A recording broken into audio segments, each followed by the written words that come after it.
With the programming information gathered and the schematic designs approved by our client, it's time to start creating the final drawings that we're going to use to communicate how this reception desk should be built.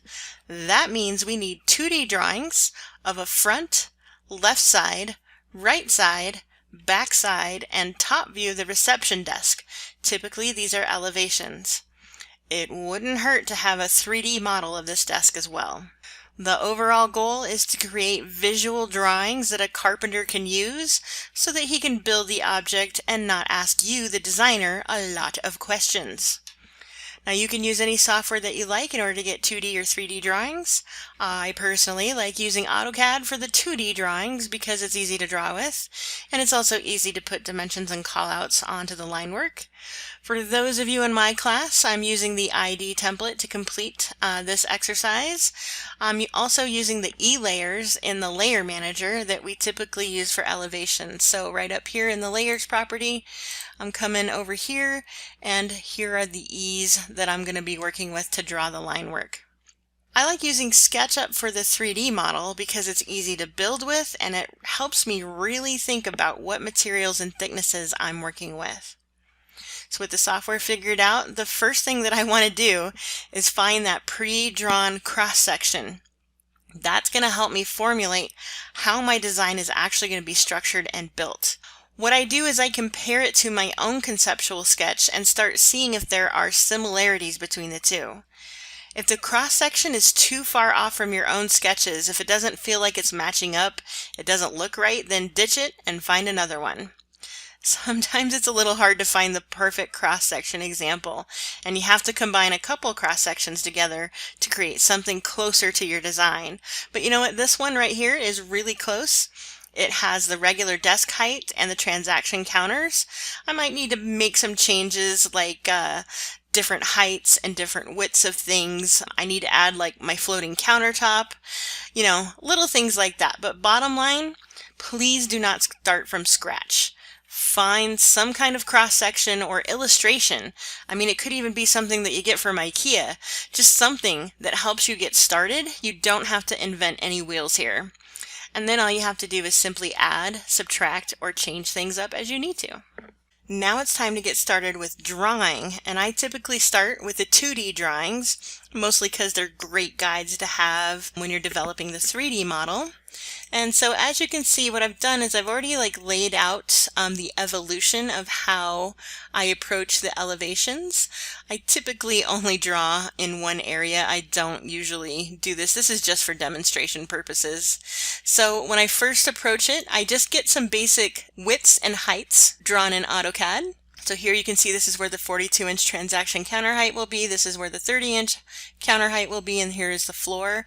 And I do believe that I have also measured this to be 10 feet, which is what we're working with. Yes, indeed I did. So normally dimensions aren't supposed to be read. Let's go back and do this correctly, right, everybody? This should be on a dim. That is the layer that we use for dimensions. There it is. Okay. So once I get those completed, then I start looking at a little bit more detail. And I'm looking at the shapes, I'm looking at the lines, how are we dividing things. So I'm going to change this to a dim as well. Alright, so now I've got this established, I've got a width established for where the wheelchair access is going to be.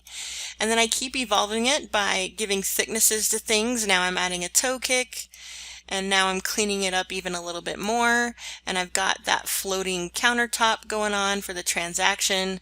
The counter for the main desk is now located behind. So this is a front view. I almost always start with the front view of elevations. And then I get to the point where I'm getting as detailed as I possibly can. Once I get to a point where I have all the basics in, I draw an updated cross-section view. So here is that.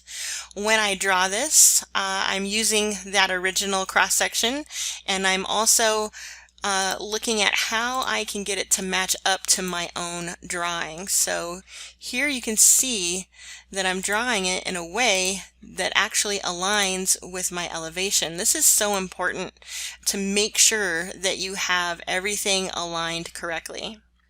So as long as those are aligned, we're going to get rid of these little construction lines. That's what I like to call them.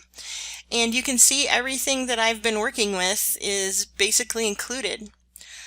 Any of the plywood, I add a hatch to it because it's just a visual cue that it's the same material.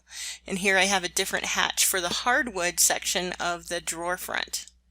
Here's the countertops. Everything is looking good. Here's the 2x4s, and just remember that when you're drawing these things, you want to use the actual size and not the nominal size. So the nominal size is 2x4, but the actual size of these little pieces of wood are 1.5 by 3.5 inches. Once that cross section is completed, that's when I start turning my attention to the other drawings. So like I said before, we have the side. So here's the right side and here's the left side.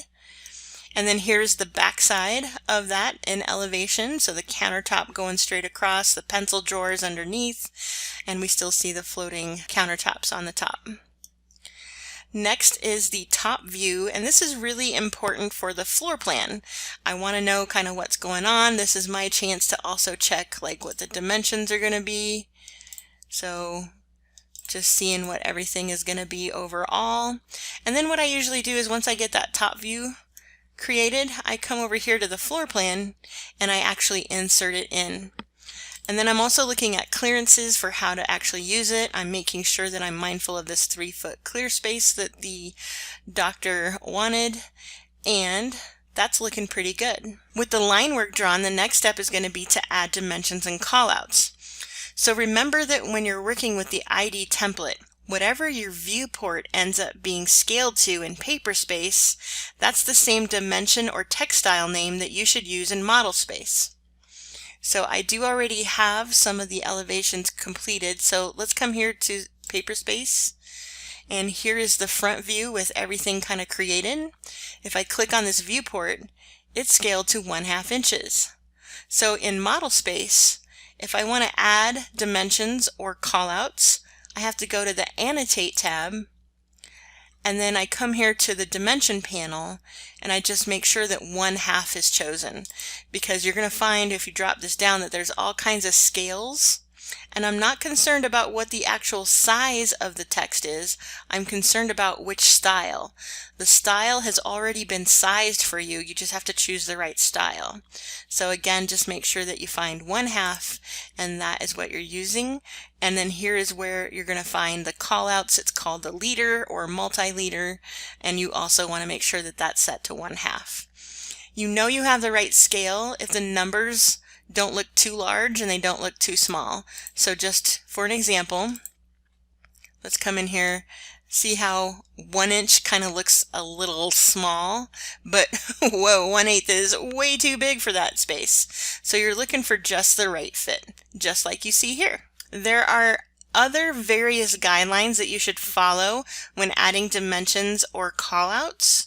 For my students, I have a tip sheet for you. For those of you who are not in my class, here are some guidelines for you to keep in mind. Pause the video and take a snapshot if you like. So let me show you the other ones. So here we've got the detail dimensions, we got the mid dimensions, and we have the overall dimension. All of the callouts we're using. Here's the right side view, and here is the left side view, which is basically a mirror to each other. So don't feel like you have to keep drawing it. If it's the same on both sides, you still have to show them, but at least it's pretty easy to replicate. Here's the back side. Just again, you have to point out every single material and every single thing that you're working with in this drawing. And then of course here's the top side, again dimensioned and called out and looking pretty sharp. Once the 2D drawings are completed, it's time to turn your attention to the 3D model. Now, do you have to build a structure like I did here with all the 2x4s and the steel piping and everything? Not necessarily, but I will tell you that building it from scratch like I did here will actually help you work out any kinks or find any obstructions that you don't realize you had when you were working in two-dimensional AutoCAD. The ultimate goal is to model the piece to look completely constructed and finished like what you see here. Sometimes when you have darker materials, it's harder to see the model, so sometimes you might want to have the white version of the model instead. But now that you have your working 2D and 3D drawings completed, it's time to make them all official and add them to the title block, and that is easy to do in AutoCAD. So I'm going to come back to AutoCAD where I've got the floor plan title block all figured out, and you can see how that's working. For my class, we are adding them to 8.5 by 11 title blocks, so that means that there's only going to be 1 or 2 elevations or pictures per sheet. Obviously, the larger your title block, the more drawings that you can get onto it. The goal for 8.5 by 11 is to make them as large as possible without actually going off the title block boundary. Now my elevations are currently set to 1/2 inch equals 1 foot scale. Just make sure that all of your title block information is accurate, as well as your drawing title information, and then just start making sheets. So here's A2. Here is the left and right views of the reception desk. Here's the back side elevation, looking all fabulous. Here's the top. Here's the cross section. And then last but not least are going to be the 3D models. Now normally what you'd want is the 3D model to really show what all the different parts and pieces look like. It might be good to go underneath and show what that pencil box looks like underneath. But for the most part, you're just giving a general idea. You can always hand the 3D SketchUp file itself to the carpenter so that he can take a look at what you modeled. Once these are complete, the next step would be to turn them over to the carpenter for their input and revisions. And what they do is they prepare their own set of drawings with the correct joints and details specified on how it's actually going to get built. And then once all those revisions and design drawings are approved by the client, that's when the carpenter can get to work actually building it. So, if you follow the simple design progression of programming, conceptual work, schematic, and design development, and if you also know your basics about wood, joints, and millwork guidelines, seriously, you can design anything. The only limit is your creativity, so get creative, y'all. Challenge yourself and see what amazing things that you can come up with.